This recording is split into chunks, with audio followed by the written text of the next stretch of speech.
guys, ito yung 4 na rason kung bakit si macadamia nuts ay isa sa pinakamasarap na pang snacks. At yung pang-4, sigurado akong magugustuhan mo. Number 1, meron itong natural nutrients tulad ng magnesium at antioxidants, kaya hindi lang ito masarap, may dagdag value pa. Number 2, source din ito ng natural energy, kaya perfect itong kasama sa study or sa work. Number 3, kahit konti lang, nakakabusog na agad dahil meron itong good fats, kaya hindi ka kaagad magugutom.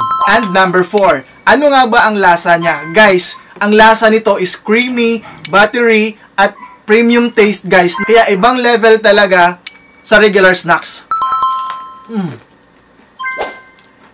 Para kang kumakain ng mane na may butter, na creamy siya at masarap na parang merong gatas. Kaya guys, kung gusto mong i-level up ang snack time mo, masarap, busog, at premium taste, try mo na ang macadamia nuts. Ilalagay ko na lang ang link sa ating Yellow Basket. Let's go!